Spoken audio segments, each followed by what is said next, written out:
right. Well, welcome everyone. My name is Jill Felicio, and I am the Director of Advancement here at Harvard's Division of Continuing Education. It is my pleasure to welcome you to our author spotlight with renowned Harvard faculty member and author, Victor Seow. Victor will share insights into his fantastic new book, Carbon Technocracy, Energy Regimes in Modern East Asia. And we are very fortunate to have fellow author and longtime Harvard instructor, Christina Thompson, with us to moderate today's discussion. Now, as we get underway, I encourage you to use the chat box to say hello, but place any questions that you wish to pose in the Q&A box. We've set aside ample time later in the hour to address those questions. And today's presentation will be recorded, captioned, and later posted on Harvard Extension School's YouTube channel. Now, it is my honor to introduce Victor and Christina. Victor Seow is a historian of technology, science, and industry. He specializes in China and Japan in the 20th century and in histories of energy and work. At Harvard, Victor offers a range of courses on the history of science and technology in China and East Asia, and on topics related to industrial society more broadly. He serves on the Standing Committee for the PhD in History and East Asian Languages. He is currently a student at Harvard Extension School, researching for his next book. Victor convenes Science and Technology in Asia, an online seminar series via Harvard's Asia Center. And his new book, Carbon Technocracy, Energy Regimes in Modern East Asia, is a study of the deep links between energy extraction and the technocratic politics through the history of what was once East Asia's largest coal mine. In delving into the origins of fossil fuel development in China and Japan, this book unearths both the dominant role of the state in energy transitions toward coal and oil and the enduring reliance on human labor power in the carbon age. And our moderator, Christina Thompson, is the editor of Harvard Review, which is published by Houghton Library at Harvard. She is the author of 2 books about the South Pacific, most recently, Sea People, The Puzzle of Polynesia, which won the 2020 Australian Prime Minister's Award. Christina is a longtime instructor at Harvard Extension School, where she has taught a variety of classes in editing and writing, including writing a nonfiction book. In 2008, she was awarded the James E. Conway Excellence in Teaching Writing Award. And with that, I will turn it over to you, Christina. Thank you very much. And hello, Victor. Hello. I'm really happy to be here. I'm delighted to be here. In that class that was mentioned that I teach, which is writing a nonfiction book, Victor was actually a student, which was kind of amazing to me, but a great joy. So we have this background together, which I think is really around writing as more than his subject area, which is not my subject area. But I'm thrilled to be here anyway. And thank you, Victor, for inviting me. I really appreciate it. So here's what I want to do. We have talked, you and I, about different elements that we use in our writing. And one of the elements we use is place. It's about settings and also locations and what they are like, how they function in the story and so forth. And this book begins and in fact ends with a particular place. So what I want to do is it's not a beautiful place, just warning you. I want you to tell us about that place. It's a place that you've actually visited. Yeah, wonderful. No, thank you. Before I sort of get to this question of place, I want to thank you once again, Christina, for taking the time to chat with me about the book, and to everyone at the DCE for hosting this event. Veronica, Tony, Chrissy, Jill, Michael, thank you for making this possible, and to everyone who's here to listen in on our conversation. So yeah, I'm really looking forward to this chat. If I may just perhaps give a sort of pull up a slide to sort of introduce this place, and I'll talk about it briefly, just to situate us geographically. So if we look at the map on the left, the place that Christina referenced, which sits at the center of my book, is this coal mine that was once the largest coal mine in East Asia, and it's called Fushun, and it's marked out there on the map, sort of circled up there in southern Manchuria, and in the inset as well. And Manchuria, the region itself, is about the size of France and Germany combined. So this sort of massive region that is now Northeast China. It composes the sort of 3 provinces of Northeast China. And it's this really interesting place that sort of sits at the intersection of empires that will probably sort of come up a little bit in our conversation between Imperial Japan, Tsarist Russia, the Qing state, and these subsequent Chinese regimes that ruled over the polity that we now call China.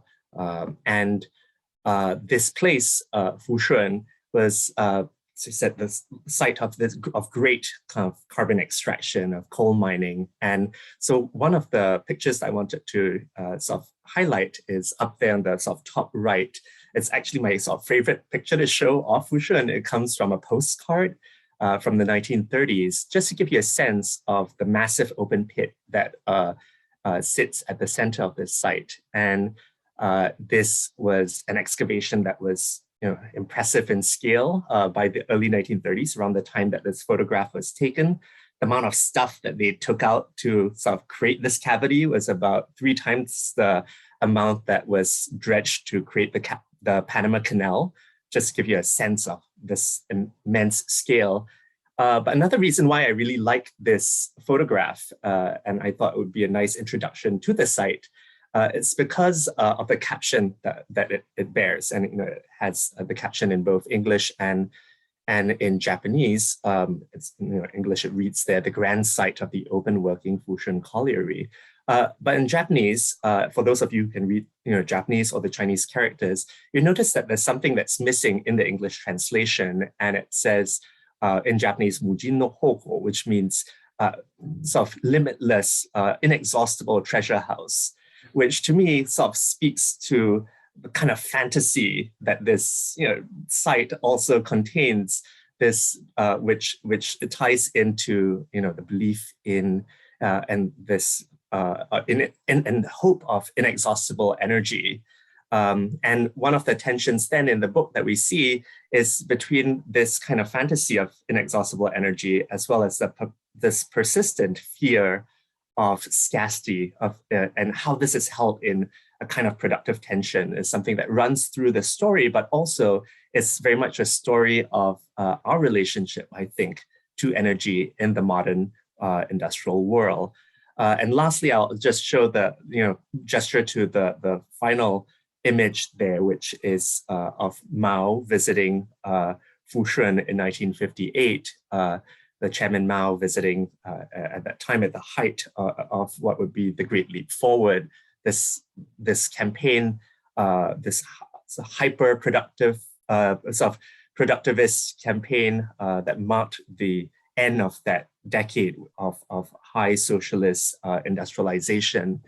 And yeah, I thought it was a sort of really striking image to show also this kind of connection, this continuity between these multiple regimes. This site was, is in China, but was worked for almost 40 years by Japanese, this Japanese colonial company, the South Manchuria Railway Company, and subsequently held by these Chinese regimes, and today still exists as a state-owned enterprise in the People's Republic. And so this kind of connected story that also allows for this kind of comparative view of energy's relationship to these respective regimes. And so with that, I mean, that's just a sort of basic introduction to Fushun, and I think we can sort of delve a little bit more into it as we chat. But yeah, no, if we could now drop the slide, Tony, I think we can return to the conversation. Thank you. So we have to talk about coal quite a lot, yes, because the coal is such an important thing in this, coal is the story. But before we do that, I wanted to stick with this place idea for a second, because as you know, from your interactions with me, I'm sort of obsessed with structure, structure, and in book writing anyway. And in this book, you do this really clever thing, which is that you take this coal mine, this particular place, which is huge and important and everything, but you use it to tell a much, much bigger story than just the coal mine. So it's 60, 70 years, almost a century probably, really, a huge region, Japan, China, Russia, Korea a little bit. You go out, you capture this enormous situation, all this kind of political strife, these wars back and forth, all of this terrible stuff, amazing big story. And you come back and you come back and you come back to Fushun and to the coal mine, and you use it as this centering story and this centering place. And so what I want to know is, did you have that idea from the beginning? Or is that an idea that came to you as you sort of began to realize that this would be like an organizing principle for this larger story that you wanted to tell?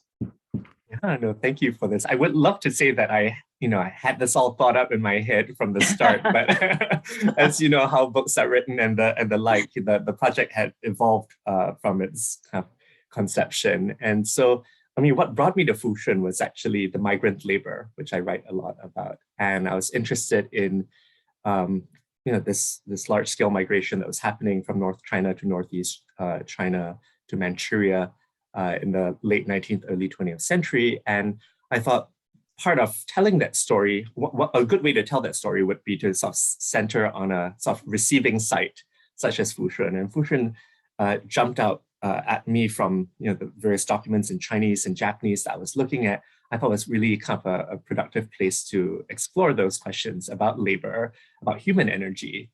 As I sort of started going more, digging into this particular history, the coal itself just leapt out at me also as something super interesting to follow, especially how important this site became to sort of energy policy in sort of imperial Japan and in nationalist and communist China. And so for that reason, it allowed me to kind of then tell these larger stories, because I think one way in which I sort of phrase this is that it's partly about what goes on at the coalface, but it's also very much connected to the corridors of power in Tokyo, in Nanjing, in Beijing. And this is in part because of how important it was as this site that it entered these conversations. So it's very difficult to not talk about coal in the empire or talk about coal in China without discussing Fushun as well. So the project then quickly telescoped to allow me to sort of make this move. And yeah, now it's grateful for that, because it then became that bigger story that I did ultimately want to tell. That's really interesting, because there is the labor thread all the way through, but I wouldn't even consider it like a dominant thread anymore. This idea of talking about coal, I'm not sure before I read this book if anybody had said to me coal, I would have had any thought in my head at all. But now I think about it quite a lot. And you have this expression that you use a couple of times, which is the world that carbon made, which of course isn't just coal, but for the earlier part of this industrialization period, it is coal, and later, of course, petroleum. But so you talk about coal, and I'm just going to do a list of things that it sort of is a stand-in for, or a door to almost, So you talk about it as a proxy for modernity, which definitely makes sense. So in terms of industrialization, you talk about it in terms of liberation from labor, which is this Faustian bargain, which of course never works out. It ends up being bad pretty much for everybody. You talk about this really interesting idea of the way that the amount of coal produced becomes a barometer for the country's culture, as though this is the measure, this is the standard of culture, which is another amazing idea I never would have had in my head. And then you talk about how coal is at the heart, not just of modernization and industrialization, but of militarization, and how entwined it is with the history of war. And of course, the 20th century, it's just a history of war. Yeah. So, that's a lot of different things, but if any of those things seem kind of fun for you to talk about, I'd love to hear more. Yeah, no, definitely. No, thank you for observing those multiple ways in which coal manifests. And I think, as I started writing this, initially I was very much moved by an impulse to tell a materially situated history. And it couldn't get any more material than coal. Yeah. And to some extent, it does a lot of this. And with the technologies of extraction that are involved in the excavation of this resource, but it's also this kind of ideological sort of space that opens up because of coal, and you've gestured to a number of these sort of hopes and fantasies and visions. And I think, this maybe I'll take, your first and third point, and they're actually kind of tethered together, the notion of coal as progress, one which from the 19th century, when you're looking at the smoke spumes factories and thinking of that as the marker of modernity and of making it in the global world order, and then having these countries then sort of tag and tether their idea of their place in the world to that kind of consumption of coal,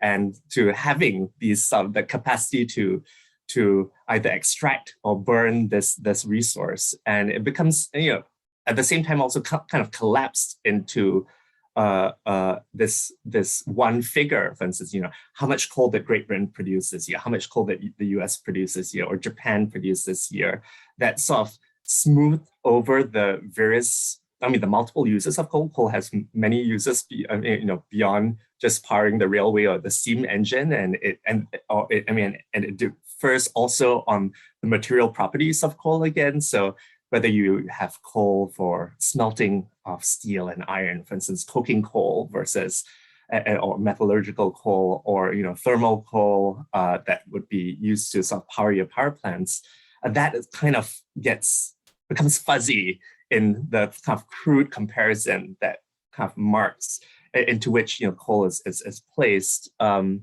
Another fantasy of it, which I think is tied to a broader understanding of or relationship we have to energy in the present, is also the idealization of coal or energy resources as being cheap, right? And like we should have, not only this resource in abundance, but also should be sort of cheap. And there are many contradictions that arise from this in the story that I tell over the course of those decades. But I think, that would be another sort of ideal that is tied to this very otherwise, gritty material black rock.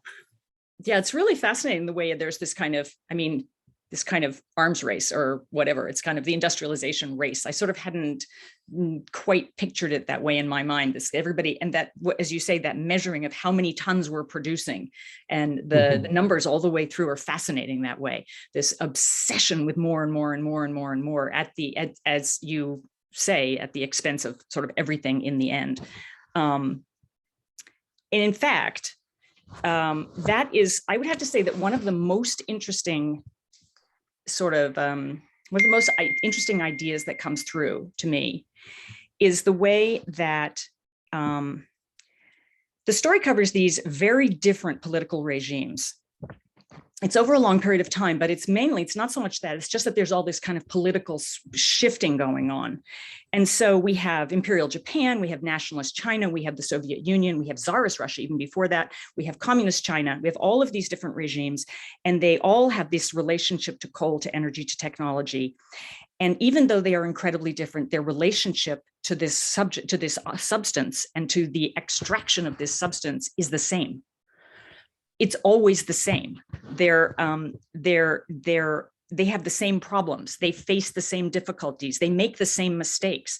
They are ostensibly completely different in ideology, but it's remarkable how the story repeats itself over and over and over in terms of, for example, trying to increase production, hitting a wall, not looking after safety, whatever, running out of the right kind of coal. All the different obstacles that come up. So I just thought I felt that there was something sort of inexorable and repetitious about this that was kind of surprising to me again. Yeah. And this is where sort of that bigger story and being able to sort of tell that comparative narrative across these multiple regimes was really important for me, to almost draw a common denominator across these, as you said, these are ostensibly, politically, ideologically very different sort of forms of governance, and yet their relationship to energy resources are sort of predicated on this kind of belief of hyper extractivism and productivism, and this is most, I think, sort of evident, at least in the sort of communist period, where they are very sort of, so this post 1949, the Chinese Communist Party had defeated the nationalists, have driven them to Taiwan, and have sort of taken over and sort of established the People's Republic.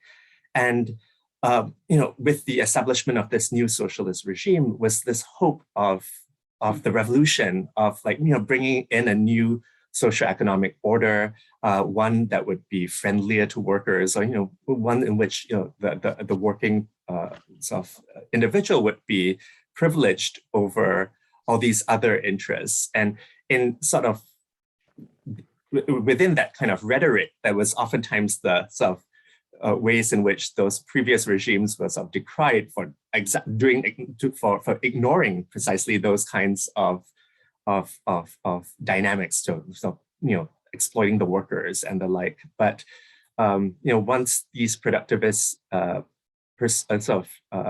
impulses started catching up again, we do end up with that similar story. So I mean, one of the quotes I used there that was drawn from workers complaining at that time that this coal is purchased by human blood, which is in the socialist period. And this is 1954 when they're writing this, and it echoes all this criticism that was heaped upon the regimes that had preceded them. And so to some extent, I mean, my criticism of the 1950s and the communist regimes seems a little bit harsher, in part because it feels as if there was at some point a missed opportunity to truly distinguish themselves from these much more extractive, exploitative regimes that had preceded them. You are an optimist.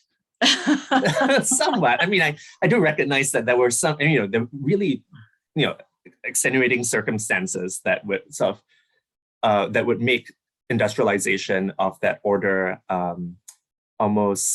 seem almost necessary. So, the fact that communist China in the 50s was viewed as kind of a pariah state on the other side of the Cold War, or especially after the Sino-Soviet split and sort of losing the backing of this other sort of great power.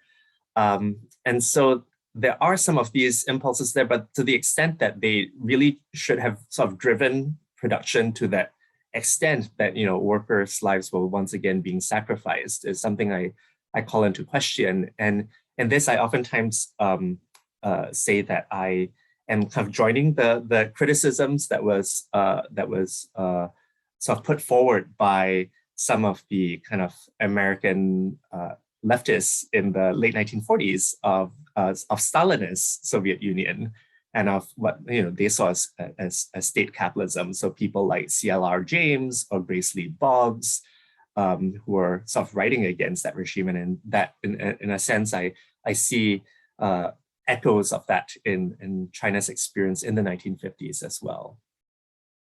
I wouldn't say you seemed particularly hard on anybody. You seem sort of hard on all of them. There we go. sort of equally fairly, it seemed to me.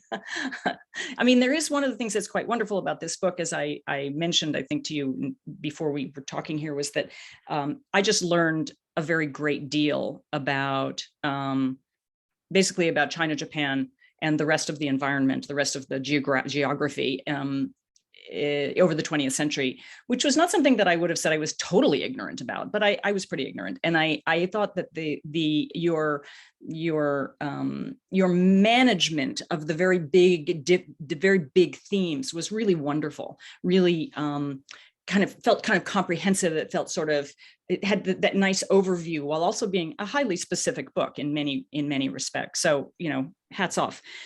So another thing that is lurking in the background of this book, and I did feel that it was lurking until we got to the end, and then it comes right out. And that's the whole issue of climate change, basically, because I mean, you can't talk about carbon without everybody just going, thinking about carbon in the, CO2. Yeah. So there's this, you talk at the end of the book about the and it really is just towards the end, about the sort of the great acceleration, first of the Japanese economy and after the war, and then of China in the slightly more recent period. And,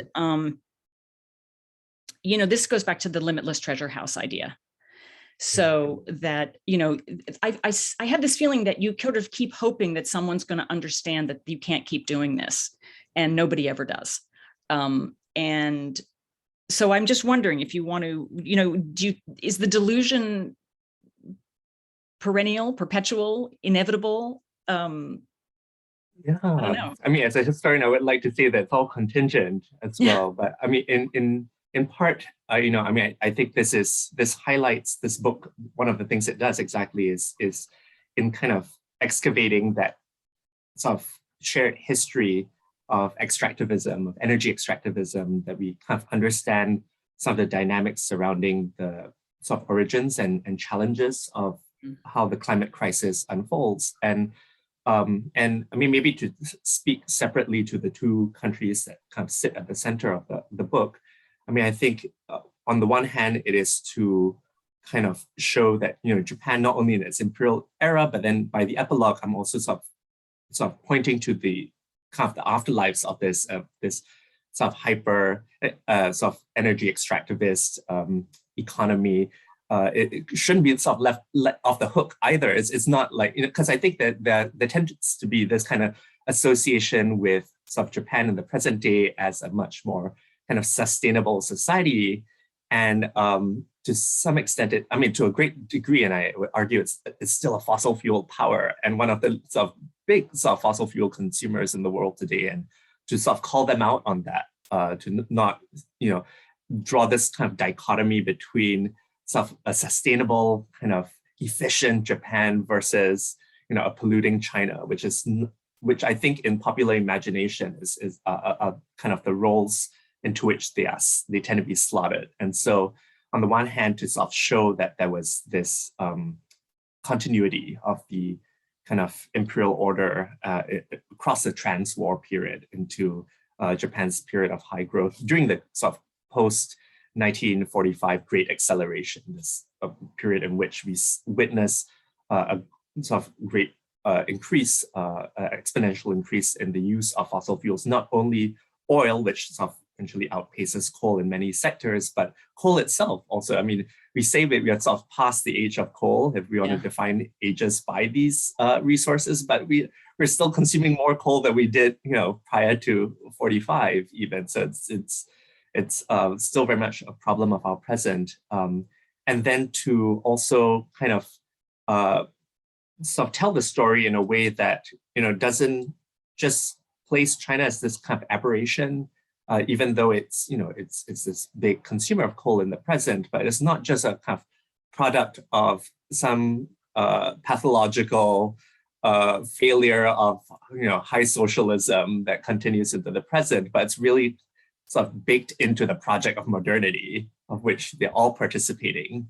Yeah. And so for that reason, that's, you know, how these various polities feature in this kind of story of the climate crisis. And to, I guess, to call them out on that and to point to the challenges is to also maybe reflect upon possible solutions. And by the end of the book, and this is really one sort of taking up a question that a lot of people have been thinking about recently as well, is, you know, if one of the arguments of the book is the state got us into this kind of mess, is the state the sort of best entity for extricating us from it, for sort of providing us egress from our sort of planetary emergency. And, you know, I don't want to weigh down too firmly on this to say that, you know, absolutely not, because I mean, we are seeing some initiatives, let's say, even with, to just give one example, the recent Winter Olympics in Beijing is where we sort of witnessed the sort of gridification of renewables on a scale that we've not seen before. So the whole Olympics, most of the venues were sort of powered by wind and solar, and you know, this grid would now provide about 10% of Beijing's energy consumption even after the games. But to also sort of, you know, pull up a cautionary note that, you know, it could sort of turn on a dime, and it's also perhaps, you know, the kind of technocratic tendencies and technocratic thinking that underlies it oftentimes sort of kind of limits our vision as to some of the other problems that could emerge out of it, out of these sort of proposed solutions. And so that's where at least some of the thinking about this has. So one of the things, yeah. well, one of the that just struck me that, on the one hand, the sort of the technocratic mindset limits possibly the way that people can sort of, technology themselves out of the solution or out of the problem into with a new solution. But there's also that other thing, which is the way that so much of this industrialization was driven not by, say, the demand of kind of individual, of like people, consumers or whatever, but by these military aspirations and the imperial aspirations. I mean, it's particularly obviously in this case of Japan in the beginning. But I mean, you can sort of see that this sort of to be a player on the world stage, whether that's in terms of exports or territory conquered, that sort of being dominant, that is that's a statist kind of drive, right? So and it's almost no way to imagine that it's so fundamental to the idea of a state that it's almost impossible to imagine how it would ever not be there. Yeah, no, that's true. And so, I mean, on the one hand, I think that sort of, China in the communist period sort of experimented with some aspects that may gesture to this. So at least in regard to kind of technocracy and to, the role of expertise that the role that expertise plays in and experts play in sort of the politics of the everyday. And this sort of is presented, I mean, in part in the book sort of explores this with, worker innovation and a worker sort of initiative and sort of giving, so in some sense, it's a kind of science and technology for the people, from the people as well. But I think, by the end of the book, one of the reflections I have here is that, even in such an instance, it is the kind of innovations that were privileged were still those that kind of fed those productivist impulses. So even if it was, a more diffused idea of expertise, it's still it was still about, what could ordinary people do that would sort of feed back to these predetermined goals, and maybe as a sort of reflection in the end as to whether, if we really want a bottom-up approach to think about this, if technocracy is all about top-down, is to sort of involve the bottom-up community-based approaches in terms of even defining the problems to begin with, and not just in terms of soliciting a wide range of solutions for predetermined problems. So at least that's one of the things I gesture to by the end. What that makes me think of too is that I want to talk a little bit about some other elements of the sort of writing of the book. And one of them is that you have a lot of characters. I mean, they're not big characters, they're small characters, and they sort of, they come in at strategic moments to introduce something. And a lot of them are engineers. I mean, most of them are engineers, they're mining engineers or whatever, or politicians to some extent, but there are some fascinating people. The nationalist Chinese engineer who gets murdered was a fascinating guy. And then there was that guy, excuse me, there was a guy came from Minnesota to try and help the Japanese, and nobody would listen to him. And I kept wondering about that story. I kept wondering about what kind of whether he was just totally annoying, or whether they didn't understand him, or whether they were just, excuse me, determined not to take advice. That was in the Japanese period. I don't know, but you have all these great little characters, and I wondered if you had some favorites. Yeah. Well, Davenport, the person you're mentioning from Minnesota, was not a favorite. I mean, reading his papers in these exchanges with Inoue Tadashiro, who was the mining engineer at that time, who was, and he was an interesting figure in and of himself, because he was he was sort of trained as a mining engineer, but sort of spent most of his career as a professor at a university. And suddenly the company comes knocking at the end of the teens and say, can you come and run our mines, and run this massive mine, and run this steelworks that we want to set up. And Inoue, who had these connections with Germany and the US, having spent time abroad, went to these folks at the University of Minnesota and the University of Wisconsin, folks who have been working, geologists and mining engineers that worked the Mesabi Iron Range in Minnesota, and said, can you come over and give us recommendations for this? And Davenport was one of these guys. And he was actually also the one who was sort of the engineer behind the relocation of Hibbing, Minnesota, which is where Bob Dylan either grew up, was from, either way. But, and he, he had so much sort of hubris, I think. And it was kind of also kind of grating to sort of see how, how he sort of expected, to go there and just like, clap and everything to sort of go the way he wants to. And having to sort of jostle also with Japanese expertise and Japanese engineers who had been doing some of this work prior to his arrival was one of these sort of real kind of encounters that that became fun to write. Yeah, you could have been harder on him then. I could have been a bit harder on him, but I think sorry. Go ahead. You go. I was just going to say maybe the person that I felt. A couple of favorite characters, but one person that I sort of enjoyed writing about, felt for to some extent, was the engineer Kubo Toru, who goes there as a mining engineer, goes as a student when he's in Tokyo Imperial University. Between second and third year of college, you would go there for practicum, and he went there.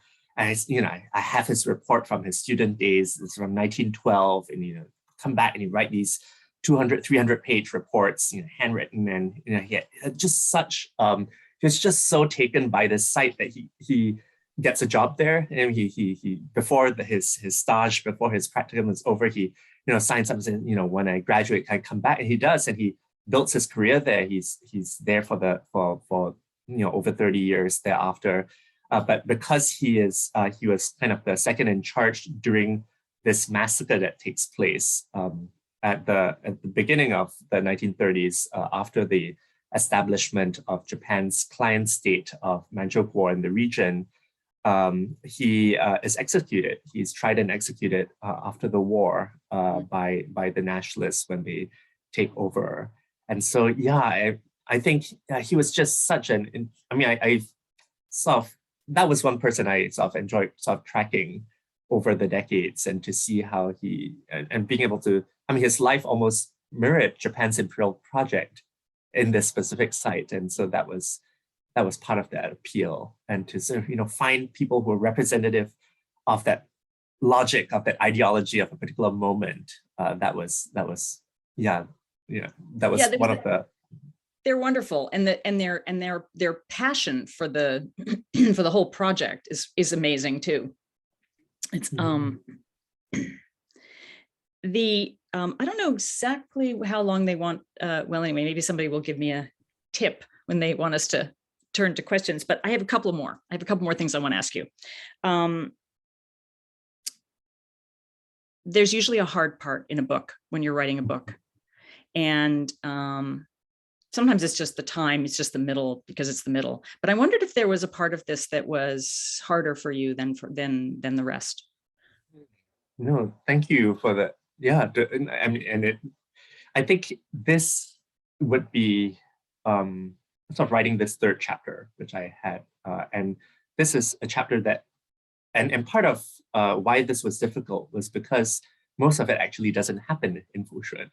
It's about, so this third chapter looks at the rise of the so-called fuel question, or the Nenryo Mondai in interwar Japan, and the sort of search for techno-scientific solutions and policy solutions that, in a sense, I sort of present as a way of kind of challenging and sort of further complicating the story of Pearl Harbor. If anything, that's almost the silent story that I gesture to, which is, Pearl Harbor was Japan's engagement and war for oil and petroleum. It's like, yeah, actually, this has this like longer history and, a lot more kind of engagement prior to that. And part of the challenge was that a lot of the activity happened in the home islands, but there were many moments that kind of touched on what was going on in Fushun as well. So with the development of the shale oil industry there, for instance, but this was also where I wanted to sort of fold in,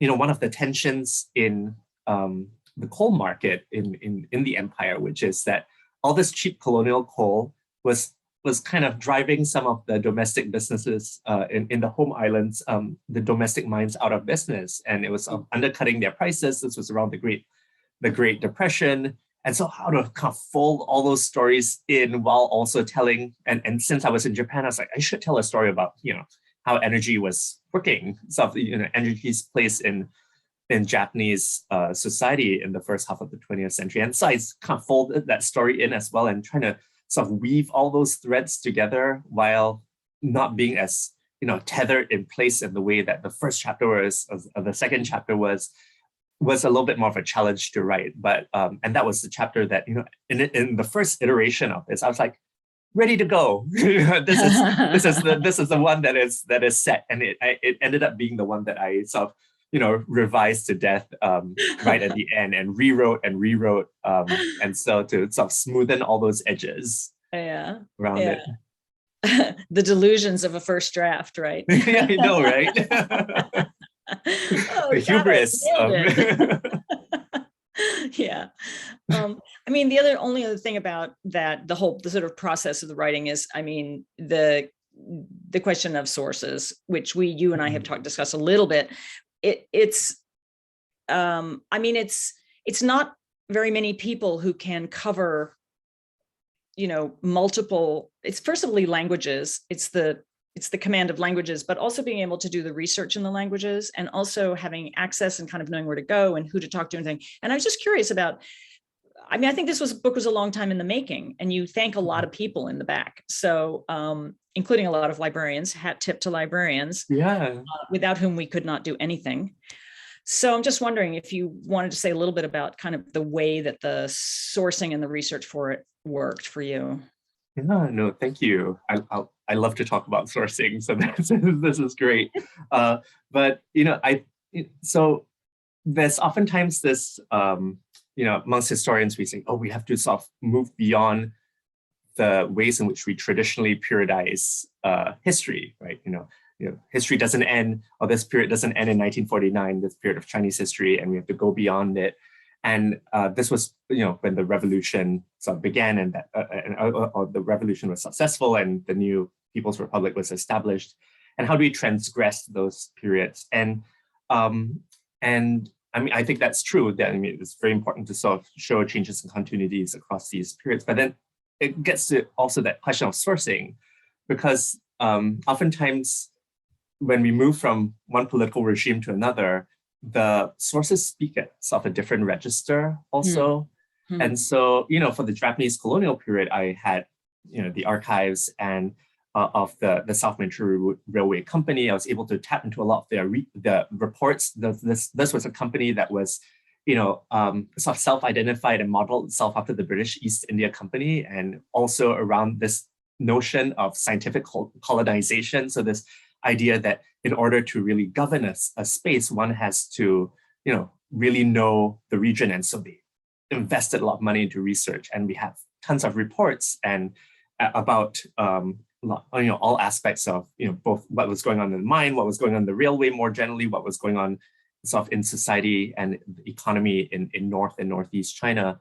And so having that kind of stuff alongside things like the personal papers of mining engineers and this homework reports that I was talking about earlier, and then kind of going into a really kind of very sort of status type of archive with the nationalist period. And this was stuff that I was collecting in Taiwan, and it was sort of correspondence among sort of political leaders and engineers, to the socialist period where those were not sort of available to me, but there was a lot of there were oral histories that were collected. There were local sources that sometimes you had to sort of read against the grain because they had this. I mean, I think all sources have this kind of ideological flavor, but these sources had a particular ideological flavor that needed sort of a little bit more care in order to sort of translate that into sort of the history that I wanted to write. And so working across those registers proved to be a challenge. But I think, I one of the things that we've talked about is sort of a difference between my current, this book that I've just written on carbon technocracy, and the next book is that this one is very much centered on place, and the next one that's on industrial psychology and industrial psychologists is about people in general. But I think at the end of the day, actually, people was what working, sort of using these people and using these characters were a way to sort of anchor the place across these various divides. And I mean, each of these were, conscious choices that were not always, representative of the entire population that resided in that area at that time, but still, I think, provided interesting voices into this. So, for instance, this was, as many mining towns were and are, a very masculine space as well. And I really wanted to sort of have sort of women in the story, and so one of the figures, and in fact, the person who I sort of referenced, the first character I cite, other than I reference in the introduction, is this Japanese poet Yosano Akiko, and her impression on the mines when she went there in the late 1920s, and sort of using her reflections to then kind of frame the story of the second chapter, when I talk about the technological kind of assemblage that was brought into being to create the open pit and to create this enterprise. And so, yeah, I think that was sort of one. I mean, it's not a sort of an uncommon move to sort of use anecdotes and people, but I think definitely that was one way in which I felt helped also kind of hold the story, sort of tether the story to place in a way that was just more than just describing the scene or describing the visuals of the site, but to sort of there's some beautiful descriptions of kind of how people are living, with the thing that people sleep on that is heated underneath. I don't remember what it's called exactly, but and I don't know, just sort of I liked those little cameos. I thought of them as cameos, with different types of characters, and I thought that was, and I can see, I know how you're going to do that in the next book. I see how that's going to work. There are some questions here. I just realized, of course, that I have access to the questions. And here is a question which says, I loved the term materially situated history. So that term.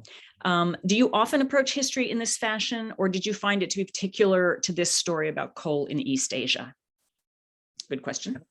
No, thank you for that question. Yes, I mean, I don't think it's unique to the story of coal in East Asia. It's a way of, maybe it's in part informed by kind of my sort of commitment to sort of writing environmental history and the history of technology, both of which are very materially situated histories. But it sort of takes really into account the physical property of things, and how it's not only just reflections on coal itself, or the ideologies that are associated with it, but how do the material properties of a thing, in this case coal, shape its use, shape its transportation, shape its extraction, so maybe one way in which I sort of started getting into this a little bit more, other than sort of this abstract commitment to it at the onset. I was like, oh, I have to write about coal, and coal is such a gritty material thing. I'm gonna sort of jump on this. I took a class in once I decided that coal was going to be sort of featured centrally in the story. I sort of took a class in Earth and Planetary Sciences on sort of economic geology, and for the first time in Young's was back in the lab doing petroleum geochemistry and things like that, but really trying to understand some of these material properties a little bit better. And I think that kind of then informed the way in which I wrote the book. And in fact, that's also the same kind of underlying impulse that has brought me back to the extension school. I mean, I teach here in the history of science department, but I've also really enjoyed being a student at the extension school, where aside from taking wonderful writing classes with amazing professors like Christina, I have also been doing a master's I'm also pursuing a master's right now in industrial and organizational psychology for this new project on the sciences of work, to kind of get that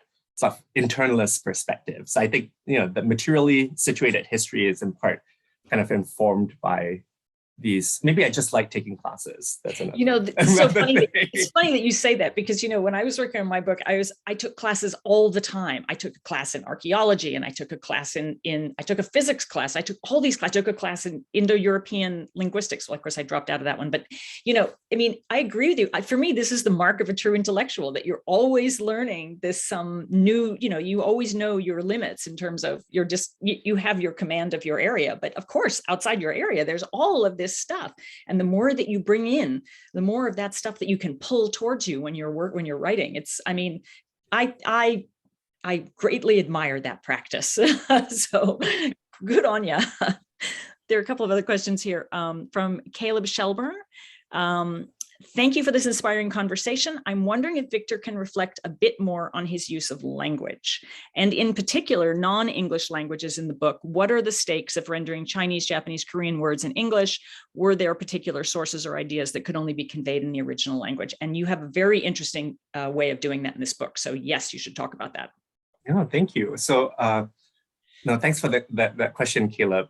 Caleb is actually my graduate student here in this department, so it's really wonderful and doing really interesting work on Ottoman history and thinking about language and science in this way. So thanks for this question. I think, so it sort of pops up at various intervals where I think it's where the translatability of some of these concepts need a little bit more explanation. So for instance, when Japan occupies these mines during the Russo-Japanese War, and then you have Chinese, the original Chinese owners start kind of contesting that, and eventually they pay out, the company pays out a sum of money to the original owner after years of this kind of back and forth with ministries of foreign affairs being brought into it, and the Japanese Ministry of Foreign Affairs and company officials debate over how they're actually going to call this thing that the sum of money that they're going to give to this guy. And it's basically, there's a Japanese term for it, but then it doesn't translate directly into English very well. And so I have this kind of extended footnote on it, because they basically want to say that it is almost like charity, a charitable sum that they are giving to this person, rather than a form of restitution for any wrong done. So there was some debate over the language. So in those cases, as it would be, perhaps in English also, when these instances come up. But I was very intentional about making sure the characters were also in there, so that folks who read Chinese or Japanese or Korean can look at the characters and see how I'm rendering certain phrases, certain terms into English. But then on this point of language too, I think one of the interesting things about this site is that for a long time, you had this big Japanese presence in the area that was ostensibly part of China,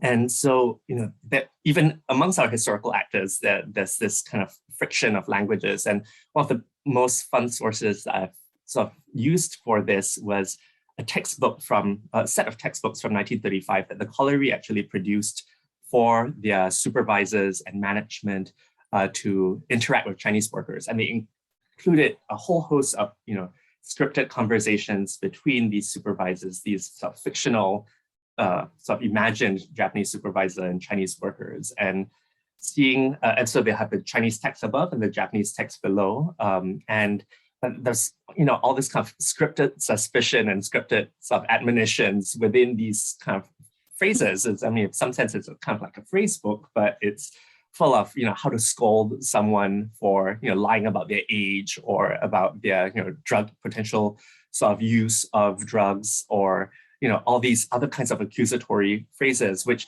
on the one hand, and I've read this two ways, both in terms of, the ways that kind of discrimination and suspicion and hierarchy are baked into kind of the language, how we learn a language even.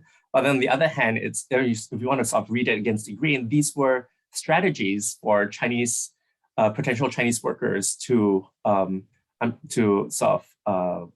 to pull off in order to, I mean, lying about one's age, for instance, knowing that the company has this sort of regulation to sort of circumvent a system as well. So that was sort of one source. And then another thing I would say is, and this comes up also, is an issue of translation when Chinese officials and Chinese translators after 49 were translating some of these Japanese manuals and handbooks into Chinese.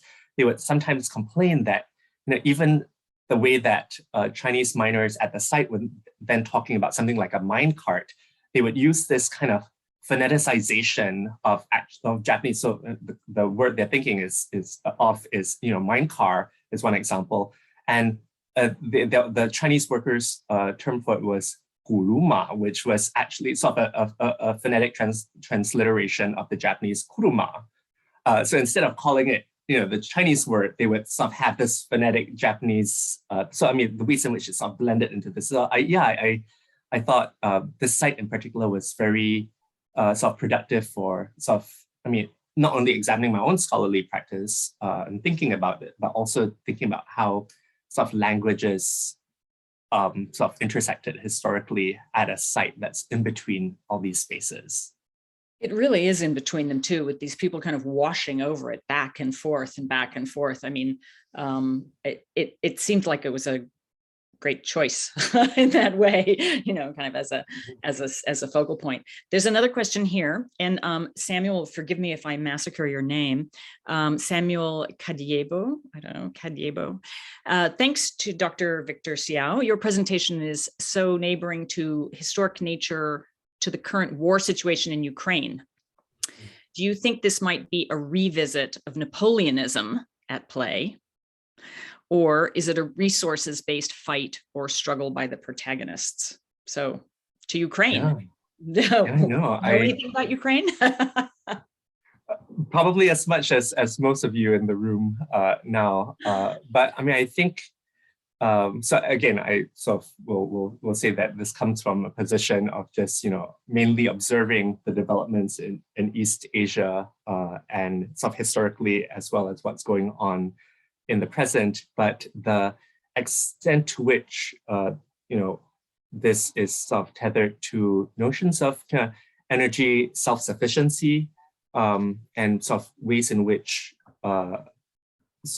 this conversation around autarky and being energy self-sufficient is sort of has returned to the table. I mean, we're still seeing it unfolding now. I mean, the war is still being waged, but at least in the Chinese context, I mean, this actually kind of preceded it with a coal shortage that happened earlier this year, and subsequent sort of electricity sort of and power shortage in China, with sort of the kind of adjustments in tariffs for the import of Indonesian coal in particular. But yeah, I think these issues have come a lot more to the forefront, but it's not necessarily one in which it's of the here and now, but at least with this kind of debates around self-sufficiency and energy security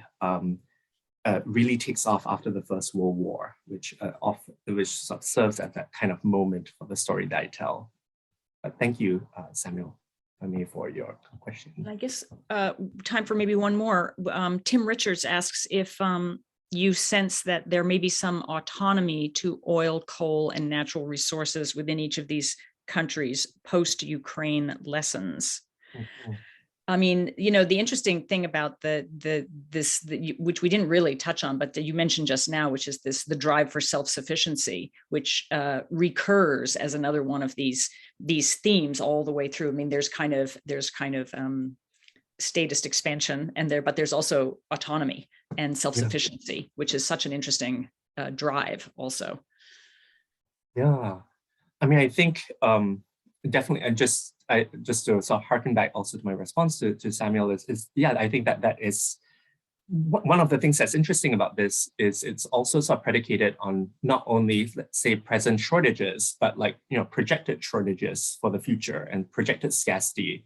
And this was something that was, you know, there was a marked turn toward it after the First World War, when people started, societies that were not necessarily embroiled in the conflict of the First World War still felt the effects of the blockages and the blockades that were taking place at that time. And so how this then sort of folds into these larger debates about resource scarcity, not only energy, but especially energy, is notable. And I think you can trace it to that early 20th century moment, and that's where it really kind of takes off.